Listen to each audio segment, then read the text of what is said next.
मेरा नाम गीता है। मैं एक गरीब परिवार से ताल्लुक़ रखती हूँ।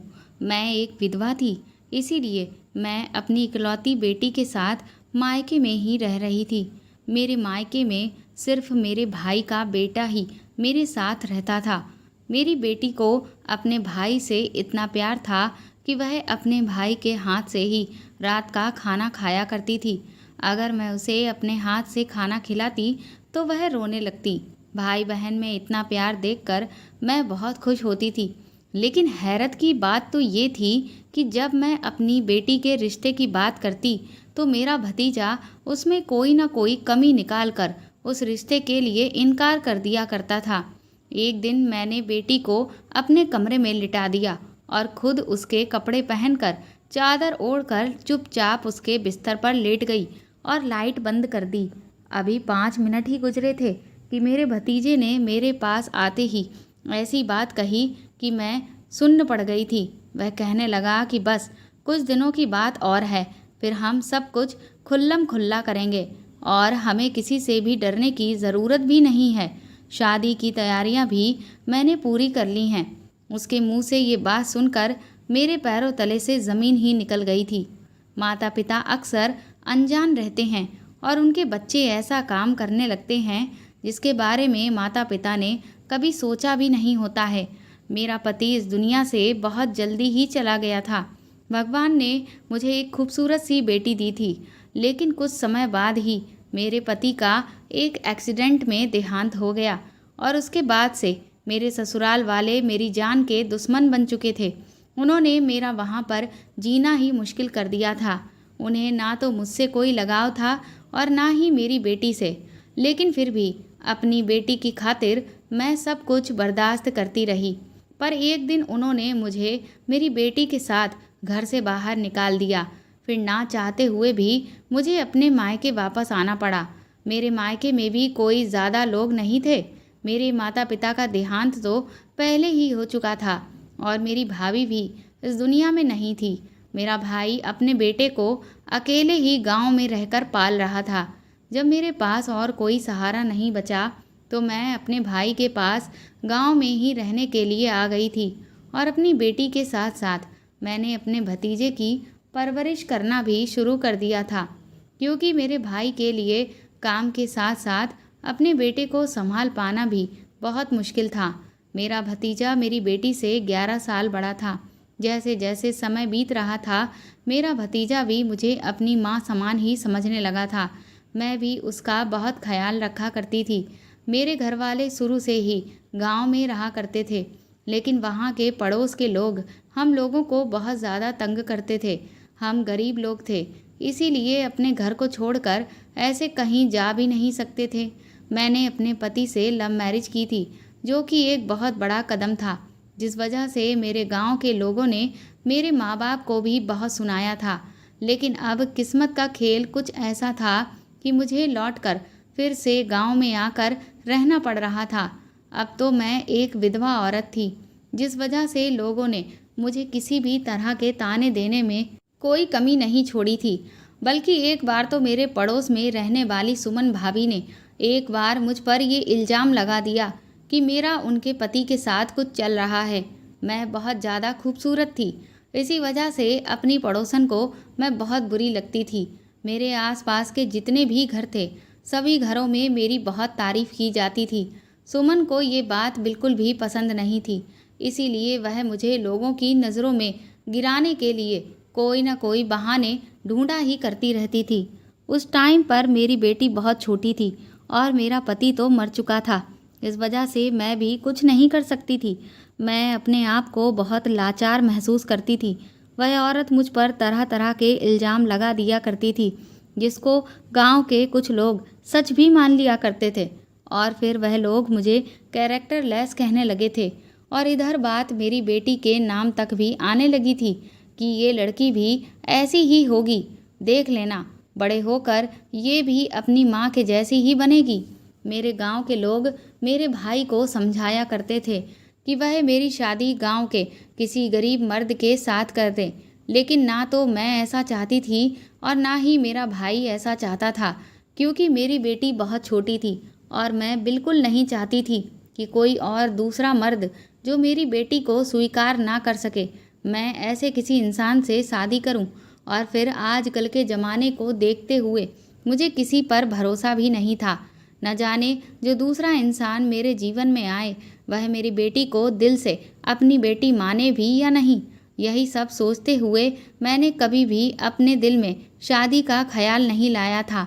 मुझे तो बस अपनी बेटी की परवरिश की चिंता लगी रहती थी। इधर मेरे भाई की भी तबीयत कुछ खराब सी रहने लगी थी। जब उन्हें बहुत ज़्यादा तकलीफ़ हुई तो हमने उन्हें एक डॉक्टर को दिखाया और तब हमें रिपोर्ट में पता चला कि मेरे भाई को तो कैंसर है। हमारे सर पर तो जैसे आसमान ही टूट पड़ा था। मुझे तो समझ में ही नहीं आ रहा था कि ना जाने मेरे घर को किसकी नज़र लगी हुई है कि सभी लोग मुझे एक एक करके छोड़कर इस दुनिया से चले जा रहे हैं। और इधर सुमन ने मुझे इस कदर तंग कर दिया था कि मैं बहुत ज़्यादा परेशान हो गई थी। कुछ समय के बाद मेरे भाई का भी उसकी बीमारी के चलते देहांत हो गया और अब पूरे घर का जिम्मा मेरे सर पर ही आ पड़ा था। अब अपनी बेटी और भतीजे की जिम्मेदारी मुझे ही हर हाल में उठानी थी और मुझे कोई काम भी ढूंढना था जिससे मैं अपना घर चला सकूं। लेकिन इस गांव में सुमन की वजह से मेरी काफ़ी बेइज्जती भी हो चुकी थी, तो अब गांव में रहते हुए मैं कभी भी खुशहाल ज़िंदगी नहीं बिता सकती थी और ना ही अपनी मर्जी से कोई काम भी कर सकती थी। एक बार तो बात बहुत ही हद से ज़्यादा बढ़ गई। सुमन ने सारे गांव में ये मशहूर कर दिया कि मैं अपने घर में गैर मर्दों को मिलने के लिए बुलाती हूँ, क्योंकि अब तो मेरे ऊपर पाबंदी लगाने के लिए मेरा भाई भी नहीं है। तब तक मेरा भतीजा काफ़ी समझदार हो चुका था। जब उसे ये बात पता चली तो वह मुझसे कहने लगा कि बुआ, मुझे आप पर पूरा भरोसा है और इसीलिए अब हम लोग ये घर छोड़कर कहीं और ही चलते हैं। यहाँ पर हम लोगों की बहुत ज़्यादा बदनामी हो गई है और फिर हमें माला का भी तो ख्याल रखना है। वह लड़की है और मैं नहीं चाहता कि कोई हमारी माला को अभी से ही बुरा भला कहे। अभी ये लोग आप पर उंगली उठा रहे हैं और कुछ समय के बाद हो सकता है वह हमारी माला पर भी उंगली उठाने लगें। वैसे ही उसे बचपन से ही ये सारी बदनामी मिलती रही है। सुमन बहुत बुरी औरत है, उसने आपकी सारे गांव में बदनामी करवा दी है। अब हमारा यहाँ पर रुकना बहुत मुश्किल हो गया है। मैं आपकी मदद करना चाहता हूँ। हम लोग इस घर को छोड़कर कहीं और रहने के लिए चले जाएंगे। मैंने अपने भतीजे अमन से कहा, लेकिन यह हमारा अपना घर है। भले ही यह छोटा है, लेकिन हम इस घर को छोड़कर कहाँ जा सकते हैं। अमन ने कहा, बुआ, ये दुनिया बहुत बड़ी है, हम कहीं भी इज्जत के साथ रह लेंगे, लेकिन यहाँ पर इस तरह से बेइज्जत होकर अब हम नहीं रह सकते हैं। रोज़ रोज़ कौन उस सुमन से अपनी ज़ुबान लड़ाएगा। मेरे भतीजे ने कहा कि बुआ, मैं अपनी बहन और आपसे बहुत ज़्यादा प्यार करता हूँ। मेरे लिए अब इस दुनिया में आप दोनों ही रह गए हैं। अब हालात ऐसे हो गए हैं कि हमारा यहाँ पर रुकना मुश्किल हो गया है। हर कोई आपको गलत नज़र से देखता है और मुझे और माला को भी किसी न किसी बात पर बेइज्जत करता रहता है। आखिर हम ऐसी ज़िंदगी कब तक गुजार सकते हैं। सुमन ने सारे गांव में मुझे चरित्रहीन साबित कर दिया था।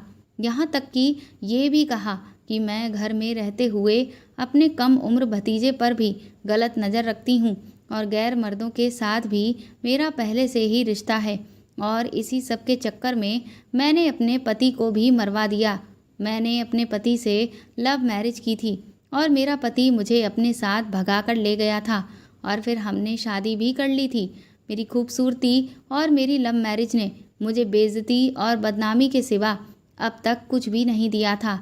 मैंने सोचा था कि शादी करने के बाद जब मैं अपने पति के घर जाऊंगी तो वहाँ एक सुकून भरी ज़िंदगी गुजार सकूंगी, लेकिन मुझे नहीं पता था कि शादी के बाद तो मेरा सारा सुकून ही ख़त्म होने वाला है। क्योंकि पहले तो मेरे ससुराल वाले मुझे तंग करते रहे और जब मैं वापस अपने मायके लौट कर आई तो सुमन जैसी औरत मेरी ज़िंदगी में एक विलन का रोल निभाने लगी थी। मैं धीरे धीरे डिप्रेशन का शिकार होने लगी थी, जिस कारण से मैं अपनी छोटी सी बेटी पर भी बहुत सख्ती करने लगी थी। अब मेरी बेटी 20 साल की हो गई थी और मेरा भतीजा 32 साल का हो गया था। हम लोग रात के अंधेरे में वह गांव छोड़कर शहर आ गए थे। मैं अपने माता पिता की छोटी और लाडली बेटी थी। मेरा पति मेरे गांव में ज़मींदार के यहाँ पर काम करने के लिए आता था। उसी वक्त मेरा उसके साथ चक्कर चल गया था। मैं पढ़ी लिखी लड़की थी और अच्छी तरह से इस बात को जानती थी कि मेरे माता पिता कभी भी अपनी पढ़ी लिखी बेटी की शादी एक गंवार के साथ नहीं करेंगे। लेकिन मुझे अपने पति से इतनी ज़्यादा मोहब्बत थी कि कभी मैंने उनके पढ़े लिखे ना होने का कोई मतलब नहीं समझा था, क्योंकि वह मुझे बहुत खुश रखते थे और मुझे उनकी मेहनत पर पूरा भरोसा था। इसीलिए मैं उनके प्यार में अंधी होकर अपने माता पिता का घर छोड़कर चली गई थी। मेरे पति का ससुराल भरा पूरा था। वहाँ मेरे जेठ जेठानी, देवर देवरानी और सास ससुर थे। शादी के बाद ससुराल में मुझे अपने पति की वजह से कभी कोई दिक्कत नहीं हुई थी, लेकिन जब मेरे पति का देहांत हो गया तब से ही मुझे इन सारी परेशानियों का सामना करना पड़ रहा था। शहर आने के बाद मेरे भतीजे ने एक मकान किराए पर ले लिया। मैंने अपने सारे जेवर भी बेच दिए थे जो मेरे पति ने मुझे बनवा कर दिए थे। बस इसी तरह से हमने अपना गुजर बसर करना शुरू कर दिया था। धीरे धीरे मेरे भतीजे को शहर में अच्छा काम मिल गया और हमारे हालात बेहतर होते चले गए। अब मेरी बेटी भी जवान हो गई थी। हम लोग एक छोटे से किराए के घर में रहते थे। मेरी बेटी को बहुत अच्छी सिलाई आती थी और उसने घर में ही एक छोटा सा सेंटर खोल लिया था। और मेरा भतीजा लोगों के घरों में बढ़ई का और पेंटिंग का काम करता था। हम लोग बहुत सिंपल लोग हैं और हमारा गुजारा शहर आने के बाद आराम से हो रहा था। पुराने दिनों को याद करके अक्सर मेरी तबीयत खराब हो जाती थी, लेकिन फिर मैं खुद पर कंट्रोल कर लिया करती थी। मेरे भतीजे ने मेरा बहुत साथ दिया था और उसे मेरी बेटी से भी बहुत प्यार था। बचपन से ही मेरी बेटी ने अपने भाई के सिवा किसी और को नहीं देखा था। जब मैं उन दोनों भाई बहन की मोहब्बत को देखती तो मेरा दिल बहुत ज़्यादा खुश हो जाता था। इतने सालों हम लोग अकेले ही रहे थे। शहर आ जाने के बाद भी मैंने पड़ोसियों से ज़्यादा मेल जोल नहीं रखा था और ना ही मैंने अपनी बेटी को भी बाहर ज़्यादा जाने दिया था। वह सिर्फ अपने कॉलेज के लिए ही बाहर निकलती थी या किसी ज़रूरी काम के लिए। बाकी घर में ही लड़कियां सिलाई सीखने के लिए उससे आती थीं। मैं अपनी बेटी को समझाती थी। मेरा कहना था कि ये दुनिया बहुत बुरी है, यहाँ मोहब्बत के नाम पर धोखे मिलते हैं। मेरे भतीजे ने अपनी बहन को हमेशा बहुत प्यार दिया था। मेरे भतीजे की हाइट हेल्थ इतनी अच्छी थी कि उसकी इतनी उम्र हो जाने के बाद भी वह जवान ही लगता था। मैं जब भी अमन से शादी करने के लिए कहती तो वह अपनी शादी के लिए इनकार कर दिया करता था। कहता था कि पहले मैं माला की शादी करूँगा, उसके बाद अपनी शादी करूँगा। लेकिन मैं उससे कहती कि अमन, जब तक तो तुम्हारी उम्र और भी ज़्यादा हो जाएगी। पर वह कहता कि मुझे अपनी उम्र की कोई परवाह नहीं है। मैं हमेशा अपने भतीजे की तरफ से बेफिक्र ही रहती थी। वह मेरी बेटी का बहुत ख्याल रखता था, बल्कि मेरी बेटी के साथ एक दोस्त की तरह रहता था। मेरे भतीजे ने कभी पढ़ाई लिखाई नहीं की थी, लेकिन शहर आने के बाद उसने अपनी कमाई से मेरी बेटी को पढ़ाया लिखाया था। और उसके बाद जब मेरी बेटी बड़ी हुई तो उसने अपने भाई को ट्यूशन दी, जिसकी वजह से मेरा भतीजा भी पढ़ना लिखना जान गया था। मुझे इन दोनों का प्यार देखकर बहुत खुशी होती थी, लेकिन फिर कुछ अजीब सा होने लगा था। इतना अजीब कि मैं हैरान और परेशान रहने लगी थी। मेरी बेटी मेरे हाथ से खाना खाया करती थी, लेकिन कुछ दिनों से वह जिद कर रही थी कि वह खाना खाएगी तो सिर्फ अपने भाई के हाथ से ही खाएगी। मैंने अपनी बेटी को बहुत समझाया कि तुम्हारा भाई सो गया है और सुबह उसको काम पर भी जाना होता है, इसीलिए वह जल्दी उठता है। तुम खाना खा लो और लेट कर सो जाओ। लेकिन उसका कहना था कि भाई को ही बुलाओ, मैं सिर्फ अपने भाई के हाथ से ही खाना खाऊंगी। मुझे उसकी बात से गुस्सा आ गया। मैंने उससे कहा कि ये क्या हरकत है, छोटे बच्चों की तरह तुमने ये कैसी अजीब सी जिद लगा रखी है। इतनी ही देर में मेरी कड़क आवाज़ सुनकर मेरा भतीजा अमन भी माला के कमरे में आ गया। शायद मेरी कड़क आवाज़ ने उसको जगा दिया था। उसका कहना था कि बुआ, आप क्यों शोर कर रही हो। मैंने उसको बताया कि ये ऐसी जिद कर रही है कि इसको तुम्हारे हाथ से ही खाना खाना है।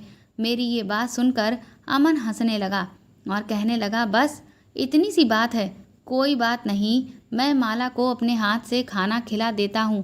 माला ने अमन के हाथ से खाना खा लिया और अमन माला के कमरे में ही लगभग 1 घंटे तक बैठा रहा। रात के तकरीबन 11 बज चुके थे। मैंने कहा, खाना खिलाते खिलाते तुमने तो पूरा 1 घंटा ही लगा दिया। सुबह तुम जल्दी भी उठते हो और इस तरह से इतनी रात तक जागोगे तो फिर कैसे सुबह को तुम्हारी आंख जल्दी खुलेगी।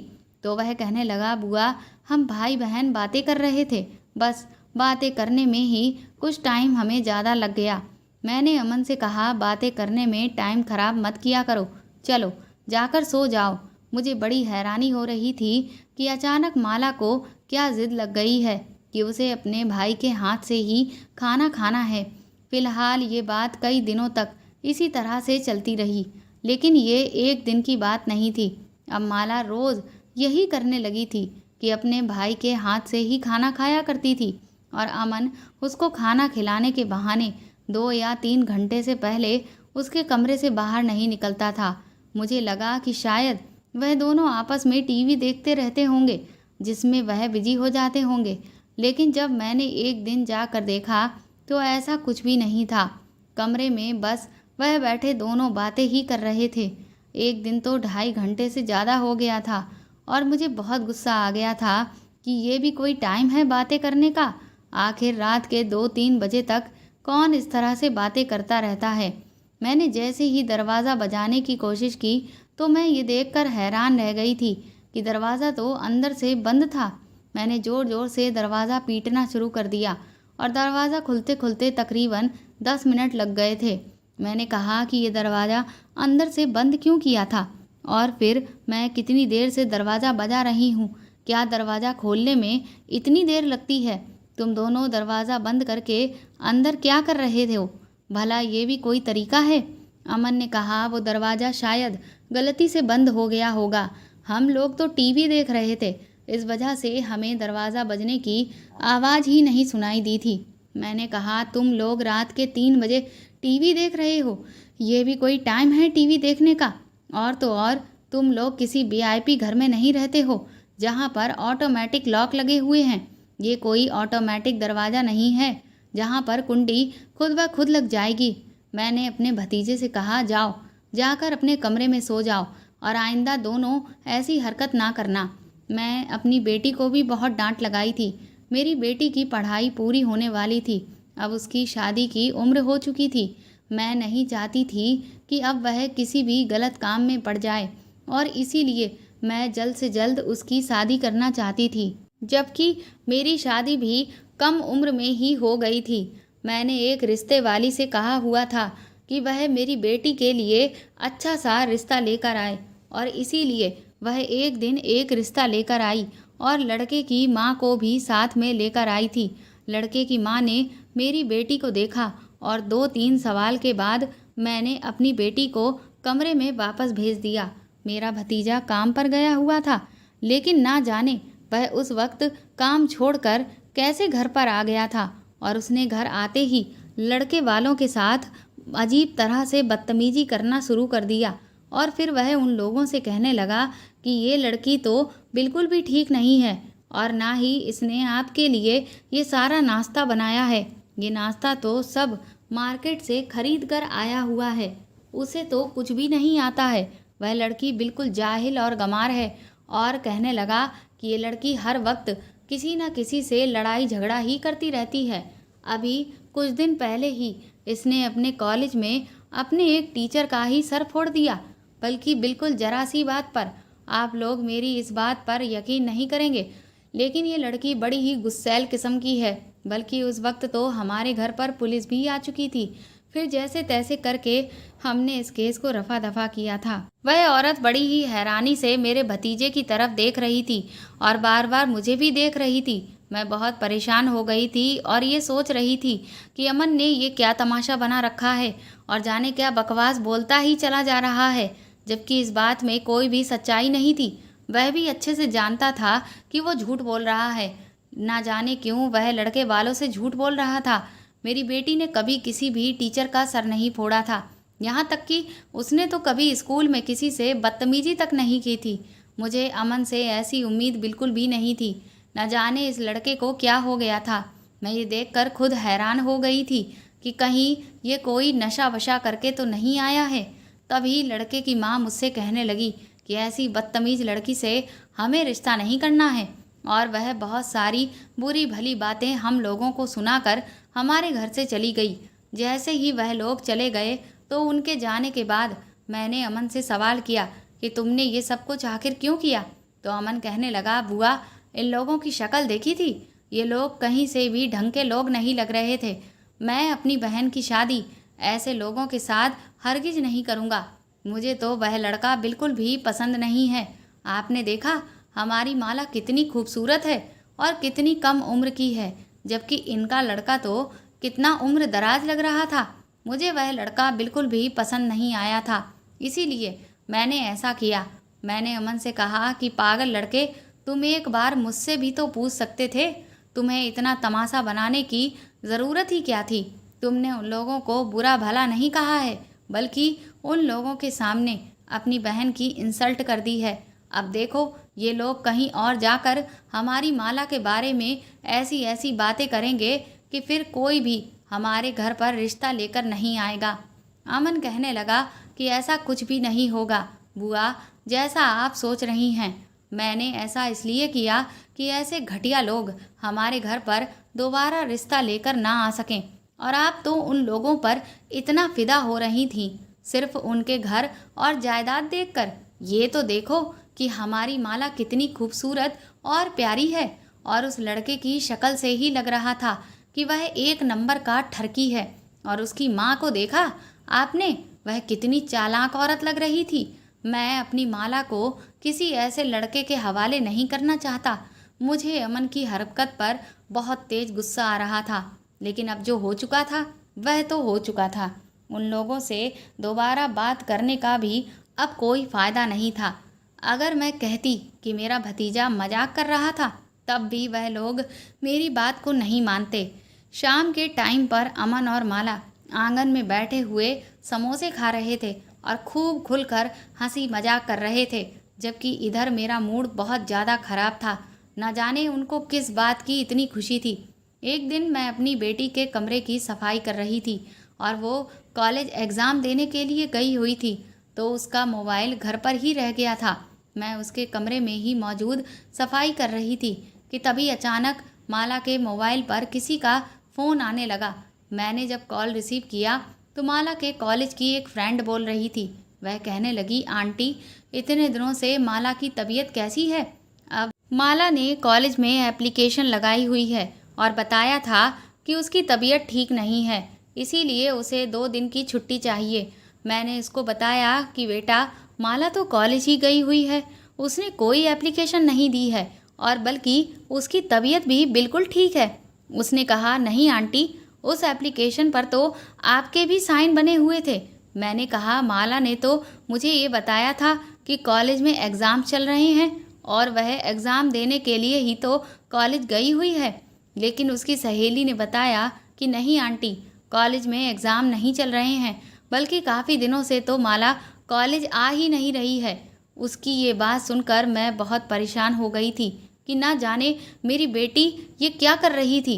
घर से तो वो कॉलेज का कहकर ही निकलती थी, फिर वह कॉलेज क्यों नहीं जा रही थी? मैंने उसकी सहेली से बोल दिया था कि तुम उसको ये बात अब मत बताना कि तुम्हारी और मेरी इस तरह की कोई बात हो चुकी है। और फिर मैंने कॉल काट दिया। मैंने माला का मोबाइल वहीं उसके कमरे में ही रख दिया था।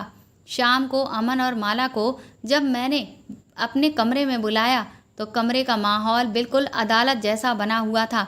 मैंने माला को उसकी दोस्त की कॉल के बारे में खुद ही सब कुछ बता दिया और फिर सब कुछ उससे पूछा कि ये सब क्या है और तुम कॉलेज के बहाने आखिर कहाँ जाती हो। तुम्हारी सहेली बता रही थी कि तुम लगभग 5 दिन से कॉलेज नहीं जा रही हो और तुमने एप्लीकेशन भी दी हुई है जिस पर तुमने मेरे फर्जी साइन भी कर दिए हैं। तुम्हारी हिम्मत कैसे हुई ये सब झूठ बोलने की और मेरे नाम से सिग्नेचर करने की? तुम ये सब कुछ क्या कर रही हो? अमन और माला दोनों ही सर झुकाकर खड़े हुए थे क्योंकि उनको पता था कि अब उनकी चोरी पकड़ी गई थी, इसीलिए उनके पास बोलने के लिए भी कुछ भी नहीं बचा था। मुझे बहुत गुस्सा आ गया था। मैंने कहा, जो कुछ भी है तुम लोगों ने किया है सच सच बताओ। नहीं तो मैं तुम दोनों को ठीक करके रख दूंगी। मैं अच्छी तरह से जानती थी कि मेरे भतीजे अमन ने इस सब में माला का साथ जरूर दिया होगा। मैंने अपनी बेटी से कहा कि मैं तुम्हें पैसे देना बंद कर दूंगी और फिर देखूंगी कि तुम अपना खर्चा कैसे करोगी। तभी अचानक माला कहने लगी, माँ, मैंने कुछ दिन की छुट्टी ले ली थी और मैं अपने दोस्तों के साथ मूवी देखने के लिए जाया करती थी भैया की परमिशन लेने के बाद। और हम सब लड़कियां आपस में मिलकर पार्क भी घूमने जाते थे। मैंने कहा कि तुम्हें संडे का दिन घूमने के लिए और मूवी देखने के लिए नहीं मिलता है क्या? अमन बोला, बुआ, मेरा दिल कर रहा था मूवी देखने जाने का, इसीलिए मैंने ही कहा था माला को कि कॉलेज की छुट्टी करने को और आपसे झूठ बोलने को। मैंने कहा, अमन, आखिर तुम लोग कर क्या रहे हो? वह कहने लगा, बुआ, मुझे माफ़ कर दो, मैं आपसे माफ़ी मांगता हूँ और माला को भी माफ़ कर दो। इसमें इसकी कोई गलती नहीं है, बस मेरा दिल कर रहा था, इसीलिए मैंने माला से कॉलेज की छुट्टी लेने के लिए कहा था और हम लोग एक दिन मूवी देखने गए तो एक दिन पार्क चले गए थे। उन दोनों का बिहेवियर मुझे बिल्कुल भी समझ में नहीं आ रहा था।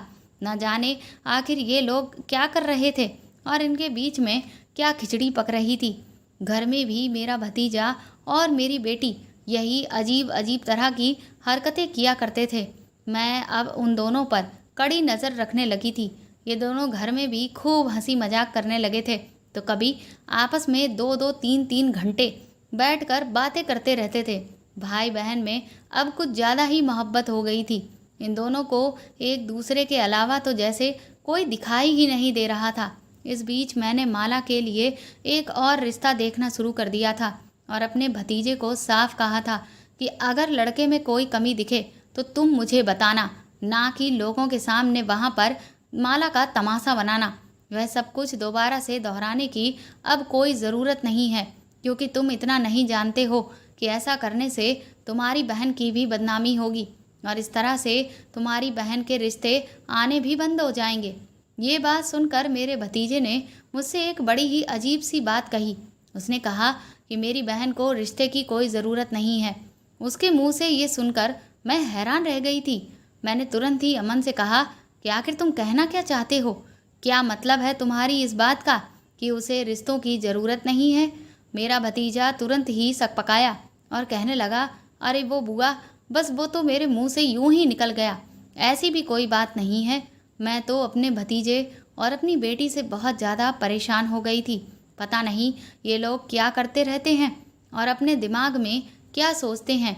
ये सब मेरी ही वजह से हुआ था कि मैंने अपने भतीजे और अपनी बेटी को कुछ ज़्यादा ही छूट दी हुई थी। इस बार मैंने अपनी बेटी के लिए जो रिश्ता ढूंढा था उसमें कोई गलती निकाल ही नहीं सकता था।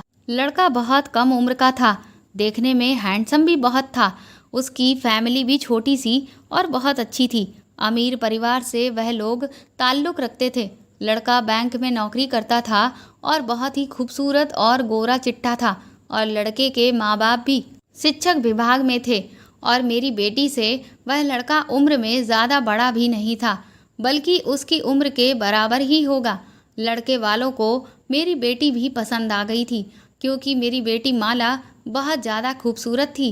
मैंने अपने भतीजे की तरफ देखा कि अब तो वह कोई गलती निकाल ही नहीं सकता, लेकिन अमन के चेहरे से उस वक्त बहुत ज़्यादा परेशानी झलक रही थी। लड़के वालों ने कहा कि हमें आपकी बेटी बहुत पसंद आ गई है और हम जल्द से जल्द मंगनी की रस्म भी करना चाहते हैं और जल्दी ही शादी करके आपकी बेटी को अपने घर की बहू बनाकर ले जाना चाहते हैं। मुझे ये बात सुनकर बहुत खुशी हुई थी और मुझे उनकी ये बात बहुत अच्छी भी लगी थी। उन्होंने कहा कि अब हम आपके घर आ गए हैं, एक बार आप लोग भी हमारे घर आकर सारी इन्फॉर्मेशन ले लें, उसके बाद सारी बातें बैठकर कर ली जाएंगी और शादी की डेट भी फिक्स कर ली जाएगी। मुझे एक बात बहुत पसंद आई थी, उन्होंने हमें अपने घर आने के लिए फ़ौरन ही इनवाइट कर दिया था। मैंने भी कह दिया था कि हम 2 दिन बाद आप लोगों के घर आ जाएंगे। जब वो लोग हमारे घर से चले गए तो मेरा भतीजा कहने लगा कि हम यहाँ पर माला का रिश्ता नहीं करेंगे। मैंने अमन की तरफ हैरान होकर देखा, जैसे कि वह मेरी बेटी की शादी होने ही नहीं देना चाहता था। मैंने कहा, क्यों नहीं करेंगे? यहाँ पर रिश्ता क्या खराबी है इस रिश्ते में? मैंने कहा ऐसे रिश्ते तो नसीब वालों को ही मिलते हैं। इतना पढ़ा लिखा रिश्ता है। मैं तो यहाँ अपनी बेटी की शादी करने के लिए तैयार हूँ। और शुक्र करो कि जो तुम्हारी बहन के भाग्य जाग चुके हैं। मैं तो अपनी बेटी की शादी इसी परिवार में करूँगी, और वह भी जल्द से जल्द करके ही रहूँगी। कहीं ऐसा ना हो कि ये रिश्ता हमारे हाथ से निकल जाए। वो लोग बहुत अमीर और पढ़े लिखे हैं, साथ ही अपने घर की बहू बेटियों पर कोई पाबंदी भी नहीं लगाते हैं। मुझे उन लोगों के यहाँ ये बात बहुत ही अच्छी लगी थी। उनका कहना था कि 2 दिन बाद ही आप अपनी बेटी को भी अपने साथ लेकर हमारे घर पर आ जाओ। दोनों बच्चे आपस में बैठकर आराम से बात कर लेंगे, एक दूसरे के विचार जान लेंगे, क्योंकि उन दोनों को साथ में अपनी पूरी ज़िंदगी गुजारनी है। इसीलिए उनका बात करना बहुत ज़रूरी है। मुझे उनका ये बिहेवियर बहुत ज़्यादा पसंद आया था, क्योंकि ऐसे लोग बहुत ही कम होते हैं जो लड़का लड़की को शादी से पहले बात करने की परमिशन देते हैं। मैं तो अपने भतीजे और अपनी बेटी से दोनों से ही मैंने ये कह दिया था कि शादी तो अब वहीं पर ही होगी। दोनों मेरी बात पर खामोश हो गए थे, और मैंने उनकी खामोशी को हाँ समझ लिया था, क्योंकि खामोशी का मतलब तो यही होता है। मैंने लड़के वालों के घर जाने की तैयारी भी करने लगी थी। मैंने माला के लिए भी एक अच्छा सा सूट निकाल लिया था, और अपने लिए भी खूब अच्छी सी साड़ी तैयार कर ली थी। लेकिन जब 2 दिन बाद हमें उनके घर जाने के लिए निकलना था, तो घर में ना तो अमन मौजूद था, ना ही माला। दोनों ही घर से ये कहकर निकल गए थे कि दोनों लड़के वालों की फैमिली के लिए गिफ्ट्स और मिठाइयाँ लेने जा रहे हैं, क्योंकि खाली हाथ वहाँ पर जाना अच्छा नहीं लग रहा था। लेकिन उन दोनों को मार्केट गए हुए 2 से 3 घंटे बीत चुके थे। अभी तक वह घर वापस नहीं आए थे। उन लोगों ने हमें दोपहर के खाने पर बुलाया था, और दोपहर के 3 बज चुके थे। दोपहर के खाने का टाइम भी निकला जा रहा था। अगर हम देर से जाते तो वह लोग ना जाने क्या समझते। ये हमारी इज्जत और बेइज्जती का मामला था। मैंने अमन को फ़ोन मिलाया तो वह फ़ोन रिसीव भी नहीं कर रहा था, और फिर जब कहीं बहुत देर के बाद जाकर थोड़ी के देर के बाद उसने मेरा फ़ोन रिसीव किया, तो फिर वह हर बार यही कहता कि अभी हम लोग आ रहे हैं, बस रास्ते में ही हैं। ट्रैफिक बहुत ज़्यादा मिल रहा है जिसमें हम लोग फंसे हुए हैं, इस वजह से देर हो रही है। लेकिन थोड़ी देर के बाद मेरे भतीजे ने अपना मोबाइल नंबर स्विच ऑफ कर दिया, और मेरी बेटी का नंबर भी स्विच ऑफ जा रहा था। मैं बार बार दोनों का नंबर ट्राई कर रही थी और बहुत ज़्यादा परेशान हो गई थी। दोनों का ही नंबर लग ही नहीं रहा था। शाम के 4 बज चुके थे, और अभी तक मेरे भतीजे और बेटी का कुछ अता पता नहीं था। लड़के वाले बार बार कॉल कर रहे थे कि आप लोग आ नहीं रहे हैं क्या। मैंने उनको कोई ना कोई बहाना बनाकर कहती कि बस मैं थोड़ी देर में आ रही हूँ। मुझे उन लोगों के सामने बहुत ज़्यादा शर्मिंदा होना पड़ रहा था। मैंने सोचा भी था कि मैं खुद चली जाऊँ, लेकिन अगर वह मुझसे पूछते कि आपकी बेटी और आपका भतीजा कहाँ है, वह लोग आपके साथ क्यों नहीं आए, तो फिर मैं उन्हें क्या जवाब देती। अब जब शाम के 6 बज चुके थे और मैंने अपना फ़ोन भी स्विच ऑफ कर दिया था, क्योंकि मुझे अब उनके सवालों के जवाब देने की हिम्मत ही नहीं हो रही थी, तब रात के तकरीबन 8 बजे के आसपास दोनों भाई बहन हंसते हुए घर में दाखिल हो रहे थे। मुझे दरवाजे पर खड़ा हुआ देखकर उनके चेहरे की मुस्कुराहट तो बिल्कुल ही गायब हो गई थी। मैंने कहा, तुम दोनों को गए हुए पूरे 8 घंटे हो गए हैं।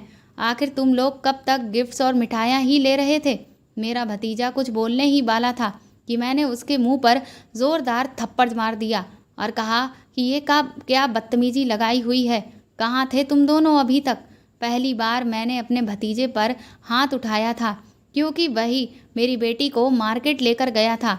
मैंने कहा कि तुम लोग जानते हो कि तुम लोगों ने मुझे आज कितना शर्मिंदा करवाया है। मेरी बेटी तो खामोशी से खड़ी हुई थी, लेकिन अमन कहने लगा, बुआ आप मेरी बात आज कान खोलकर सुन लीजिए। मुझे उस घर में अपनी बहन का रिश्ता नहीं करना। मैंने कहा, क्या मुसीबत है, सब कुछ तो ठीक है, घर परिवार, लड़का, उसके माता पिता, उसकी नौकरी, तो अब आखिर तुम्हें क्या परेशानी है। अब आखिर किस बात की कमी निकालोगे। इस पर अमन कहने लगा, ये लड़का कितना ही अच्छा क्यों ना बन जाए, लेकिन मुझे अपनी बहन की शादी उस लड़के के साथ नहीं करनी है तो मतलब नहीं करनी है। माला बोली, माँ मुझे किसी से भी शादी नहीं करनी है, और ये कहकर वह दोनों घर के अंदर चले गए और अपने अपने कमरे में जाकर बंद हो गए। मेरे भतीजे ने कभी भी मुझसे आज तक ऊंची आवाज़ में बात नहीं की थी और कभी भी मेरी मर्जी के खिलाफ वह नहीं गया था। फिर आज इसको न जाने ऐसा क्या हो गया, तो मैं इस वजह से सारी रात टेंशन में जागती रही और बहुत ज़्यादा बेचैन होती रही। मैं ये भी देख रही थी कि कभी अमन मेरी बेटी के कमरे में सारी रात नहीं बैठता था, लेकिन न जाने ये लोग अब आपस में क्या खिचड़ी पका रहे थे जो अब वह इतनी रात तक एक साथ बैठे रहते थे। एक दिन मैंने माला से कहा कि तुम मेरे कमरे में जाकर सो जाओ, मुझे आज तुम्हारे कमरे की सफाई करनी है। माला मेरे कमरे में जाकर सो गई थी। मैंने माला जैसा सूट पहन लिया और उसके कमरे में जाकर बेड पर लेट गई और ऐसे बिहेव कर रही थी कि जैसे मैं बहुत ही गहरी नींद में सो रही हूँ, और ऊपर से मैंने एक चादर भी ओढ़ ली थी ताकि मैं दिख ना सकूं। मेरे वहाँ पर आने के लगभग 1 घंटे के बाद अमन भी माला के कमरे में आ गया और उसने अंधेरे में मेरे करीब आकर कहा, क्या हुआ, आज तुम इतनी जल्दी क्यों सो गई हो? आज तो बहुत सारा काम करना है। मैं ऐसे एक्टिंग कर रही थी कि जैसे मैं जाग तो गई हूँ, लेकिन अपना चेहरा ढका हुआ था और कमरे में अंधेरा भी था, जिस वजह से मेरा भतीजा मुझे पहचान नहीं सका। मेरा भतीजा कहने लगा कि अभी तो सिर्फ 24 घंटे ही बाकी हैं और फिर हमें किसी से भी डरने या कुछ भी छुपाने की कोई ज़रूरत नहीं पड़ेगी। हम जो करेंगे खुल्लम खुल्ला करेंगे और बुआ भी फिर हमें रोक नहीं पाएंगी। आज तो मैं इतना खुश हूँ कि मैं तुम्हें क्या बताऊँ। मैं सोच भी नहीं सकता था कि हम इतने खुशकिस्मत हो सकते हैं। मैंने तो अपने फ्यूचर के सपने भी देखने शुरू कर दिए हैं और तुम देखना, शादी के बाद हमारी ज़िंदगी बहुत आसान और हसीन हो जाएगी। शादी की बात सुनते ही मेरे पैरों तले से ज़मीन निकल गई थी कि आखिर मेरा ये भतीजा किस तरह की बातें कर रहा था अपनी बहन के साथ। वह कहने लगा कि तुमने अपनी शादी के कपड़ों का इंतज़ाम तो कर लिया है ना? ऐसा ना हो कि आखिरी टाइम पर तुम शॉपिंग करने की मुझसे ज़िद करने लगो। मैंने तो अपनी शॉपिंग भी करनी शुरू कर दी है। जैसे ही मेरे भतीजे ने मुझसे ये बात कही तो मैं एक झटके से उठ खड़ी हुई और मैंने लाइट ऑन कर दी और फिर अपने भतीजे के मुंह पर थप्पड़ दे मारा और उससे कहने लगी कि तुम ये किस तरह की घटिया बातें मुझसे कर रहे हो? तुम किससे शादी करना चाहते हो और तुम किसकी शादी पर कपड़े पहनने की बात कर रहे हो? ये सब तुम क्या कह रहे हो? अमन बताओ मुझे, आज मैं सारी सच्चाई जानना चाहती हूँ। मेरे ज़ोर ज़ोर से चिल्लाने और शोर मचाने की आवाज़ सुनकर माला भी वहाँ पर आ गई और आकर मेरा हाथ पकड़ लिया और कहने लगी कि माँ, भैया को मत मारो, मैं आपको सब कुछ बताती हूँ। मैंने अपनी बेटी से चिल्लाते हुए कहा, हाँ आज तुम मुझे बताओ, और तुम मुझे क्या बताना चाहती हो और आखिर क्या समझाना चाहती हो? मैं तो तुम लोगों को ज़रूरत से ज़्यादा प्यार करती थी और इसी बात का तुम दोनों ने आज फ़ायदा उठाया है। ये रिश्ता हमारे लिए बहुत अच्छा था। तुम्हारा भाई कहीं भी तुम्हारा रिश्ता होने ही नहीं देता। तुम लोग घर से गायब हो जाते हो और अब यहाँ बैठ करके तुम्हारा भाई किस तरह की मुझसे बातें कर रहा था। आखिर ये सब कुछ क्या हो रहा है? प्लीज़ तुम दोनों को मेरी कसम है, मुझे सब कुछ बता दो, नहीं तो फिर मैं अपनी जान ही ले लूँगी। मैं अपने होश खो चुकी थी उस वक्त और बिल्कुल बदहवास सी हो गई थी और जो मेरे मुंह में आ रहा था मैं बस वही कहती ही चली जा रही थी, कुछ भी सोच समझ नहीं रही थी। लेकिन जैसे ही मुझे अमन और माला ने अपनी बात बतानी शुरू की कि मेरे पैरों तले से ज़मीन ही निकल गई थी। पहले तो अमन ने बताया कि मुझे हमारे ही गांव में रहने वाली एक लड़की से मोहब्बत हो गई है, जिस गांव ने आपको इतनी ज़्यादा तकलीफ़ें दी थी, जिन लोगों का जिक्र आप इस घर में बर्दाश्त तक नहीं कर सकती। और तो और सुमन भाभी का जवान बेटा पंकज, उससे माला मोहब्बत कर बैठी है और उसी के साथ शादी भी करना चाहती है। अब ये कोई इत्तेफाक था या और कुछ जो हम दोनों आपके ही नफ़रत करने वाले लोगों से मोहब्बत कर बैठे? मुझे तो हमारे गांव के प्रधान की बेटी, जिसकी शादी अभी तक नहीं हुई है, उससे मोहब्बत है। उससे मेरी मुलाकात तब हुई थी जब मैं एक आदमी के घर पेंट करने के लिए गया था। वहाँ पर वह आई हुई थी और उसे देखते ही मुझे उससे प्यार हो गया और इसी तरह से हम दोनों का प्यार बहुत गहरी मोहब्बत में बदल गया था। सुमन भाभी के बेटे पंकज की मुलाकात माला से उसके कॉलेज में हुई थी। इसी तरह से दोनों की दोस्ती भी मोहब्बत में बदल गई। हम दोनों अपने ही गांव में रहने वाले लोगों के साथ मोहब्बत कर बैठे थे, जिससे आप नफरत करती थीं। अगर हम आपको ये बात पहले बताते तो आप हमारी बात को नहीं मानती। इसीलिए हमने शादी करने का फैसला कर लिया था और यही बातें हमें एक दूसरे से काफ़ी घंटे तक बैठकर करते रहते थे कि क्या करना है, कैसे करना है। और मैं अपनी और माला की शादी के लिए पैसा भी इकट्ठा कर रहा था और वह दोनों भी जानते हैं कि उनके परिवार वाले हमारी शादी के लिए कभी नहीं मानेंगे। इसीलिए हम चारों ने घर से भागकर शादी करने का फैसला भी कर लिया है कि हम कोर्ट मैरिज कर लेंगे। फिर धीरे धीरे आप सबको ये बात पता चल जाएगी तो फिर आप लोग हमें माफ़ कर दोगे। हम अपनी मोहब्बत के आगे मजबूर हो गए थे। हम आपको तकलीफ़ नहीं पहुंचाना चाहते थे। हम क्या करते, क्योंकि हम मोहब्बत कर बैठे थे। सुमन भाभी का बेटा और गांव के प्रधान की बेटी, वह दोनों ही हमसे सच्चा प्यार करते हैं, तो आपकी मर्जी से शादी आखिर हम कैसे कर सकते थे। इस बीच आप माला का रिश्ता देख रही थी, इसीलिए मैं कोई ना कोई बहाना बना दिया करता था और माला का वो रिश्ता कैंसिल करवा दिया करता था। माला कहने लगी, मम्मी भैया मुझसे बहुत प्यार करते हैं। भैया ने हमेशा मेरा ही साथ दिया है। क्या आप नहीं चाहती कि भैया की शादी भी उनकी मर्जी के मुताबिक हो जाए? और क्या आप नहीं चाहती कि हम अपनी खुशी से पूरी ज़िंदगी गुजारें अपने मनपसंद शख्स के साथ? अमन कहने लगा, बुआ हम नहीं चाहते थे कि आपको हमारी शादी की खबर हो जाए। जब तक हमारी शादी नहीं हो जाती तब तक हम आपसे ये बात छुपा कर रखना चाहते थे। इसीलिए हम बहाने बनाते रहते थे। हमें एक दूसरे से अभी और बातें करनी थी और कल के बारे में प्लानिंग भी करनी थी। मेरी बेटी और भतीजे ने हाथ जोड़ लिए और कहने लगे कि हमें माफ़ कर दीजिए। आपको ये सब सुनकर बहुत दुख होगा कि कल हमारी शादी है। माला कहने लगी, माँ आपने ही तो मुझे सिखाया था कि मेरे इस दुनिया में पिता नहीं है, लेकिन पिता, दोस्त और भाई सब कुछ मुझे अमन में ही मिल गया था। इसलिए हम एक दूसरे की मदद करते थे। हमने एक दूसरे की मर्जी से लाइफ पार्टनर पसंद किया है। गांव का माहौल बिल्कुल बदल गया है, क्योंकि सुमन आंटी को गुजरे हुए अब कई साल गुजर चुके हैं। अब सब सुधर गए हैं। कोई भी अब आपको वहाँ कुछ नहीं कह सकता, क्योंकि पहले लोग आपकी लाचारी का फ़ायदा उठाया करते थे। अब तो हमारे हालात पहले से बहुत बेहतर हो गए हैं। इसीलिए किसी की मजाल नहीं कि कोई मेरी माँ पर उंगली भी उठा सके। और आपकी बेटी इतनी हिम्मत वाली हो गई है कि वह अपनी फैमिली के किसी भी मेंबर के साथ बदतमीज़ी करने वाले के हाथ पैर भी अच्छे से तोड़ सकती है। अमन कहने लगा, हाँ बुआ, माला बिल्कुल ठीक कह रही है। सुमन का बेटा पंकज बहुत अच्छा और पढ़ा लिखा है। वह लड़का यहीं अपने शहर में ही नौकरी करता है, अच्छा कमाता है, अच्छा खाता है। उसके माता पिता दोनों ही इस दुनिया से जा चुके हैं। अब हमारी माला को वहाँ किसी चीज़ की कोई कमी नहीं होगी। उसका घर भी अब पहले जितना छोटा नहीं रहा है। उसने अपनी कमाई से अपने घर को बहुत बड़ा कर लिया है। और प्रधान की बेटी की उम्र मेरी जितनी ही हो गई है। प्रधान के मरने के बाद उसकी सौतेली माँ ने आज तक उसकी शादी नहीं की। इसीलिए मैं उससे शादी करना चाहता हूँ। वह मुझसे बहुत प्यार करती है।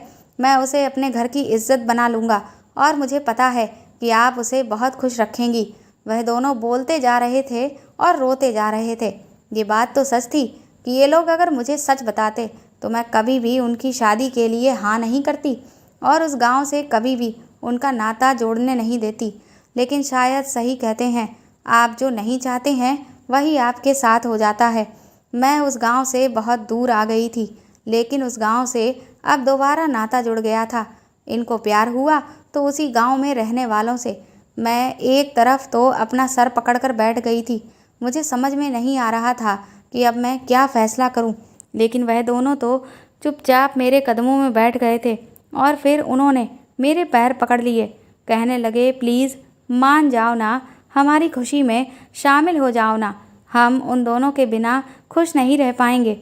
अगर आप चाहती हो कि हम आपकी मर्ज़ी से शादी कर लें तो आप जहाँ कहोगी हम वहीं पर शादी कर लेंगे। लेकिन एक बात तो पक्की है कि हम खुश नहीं रहेंगे। मैंने उन दोनों के सर पर हाथ रखा और कहा कि तुम्हें क्या लगता है कि मुझे तुम लोगों की खुशी की कोई परवाह नहीं है। तुम लोगों की खातिर ही तो मैं उस गांव से निकलकर यहाँ इस शहर में आ गई थी, और तुम दोनों की वजह से मैंने दूसरी शादी भी नहीं की थी। मैंने अपनी सारी ज़िंदगी तुम लोगों के हवाले कर दी थी। क्या मैं तुम दोनों के लिए इतनी सी भी कुर्बानी नहीं दे सकती हूँ? ठीक है, मैं गांव जाकर पंकज से बात करना चाहती हूँ और उस लड़की के घर पर रिश्ता लेकर जाना चाहती हूँ जिससे अमन शादी करना चाहता है। शादी कोर्ट मैरिज के तरीके से नहीं, बल्कि इज्जत के साथ होगी और बहुत धूमधाम से होगी। तुम दोनों की शादी मैं ही करवाऊंगी। तुम्हें कोर्ट मैरिज करने की कोई ज़रूरत नहीं है।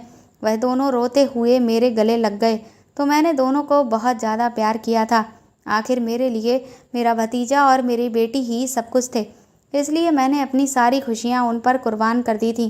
तो क्या मैं उनकी खुशी के लिए अब इतनी सी भी बात नहीं मान सकती थी? और जिस गांव की बात हो रही थी, उस गांव से मुझे बड़ी बेइज्जती मिली थी, लेकिन अब जब सब कुछ ठीक हो गया है, वो बात काफ़ी सालों पुरानी है, तो मैं भी इस बात को भूलना चाहती हूँ। मैं गांव गई और वहाँ की प्रधान की बेटी से अपने भतीजे का रिश्ता मांगने चली गई। और दूसरी तरफ पंकज के माता पिता तो मर चुके थे, लेकिन एक उसकी कुंवारी बहन थी। वो अपनी बहन को लेकर हमारे घर आ गया। उसने माला का रिश्ता मांग लिया और फिर एक ही दिन में अपनी बेटी को मैंने विदा किया और दूसरी तरफ अपने भतीजे की पत्नी को विदा करवा कर मैं घर लेकर आ गई थी। अब वह दोनों बहुत खुश हैं और अपनी ज़िंदगी आराम से जी रहे हैं। मेरी खुशी तो मेरा भतीजा और मेरी बेटी ही थे, इसलिए मैंने मेरी पुरानी सारी बातों को ख़त्म कर दिया था। मेरी बेटी अपने ससुराल में बहुत खुश रहती है। सुमन का बेटा बिल्कुल भी सुमन पर नहीं गया है। वह बहुत अच्छा है और समझदार है। उधर मेरी बहू भी बहुत अच्छी है। दोस्तों, अगर आपको ये कहानी पसंद आई हो तो इसे ज़्यादा से ज़्यादा शेयर करें, लाइक करें और मेरे चैनल को सब्सक्राइब करके मेरे चैनल को सपोर्ट करें। साथ ही अगर आप चाहें तो मुझे सुपर थैंक्स भी खरीद कर दे सकते हैं। सुपर थैंक्स का ऑप्शन आपको इस वीडियो के नीचे दिए हुए सभी ऑप्शंस में दिख जाएगा, जो कि हार्ट शेप में बने हुए डॉलर के साइन के तौर पर है। और अगर आप मेरे चैनल पर नए हैं तो सब्सक्राइब करके बेल आइकन को ज़रूर दबा दीजिएगा, ताकि आगे भी मैं आपको ऐसी ही अच्छी कहानियाँ सुनाती रहूँ। Thank you.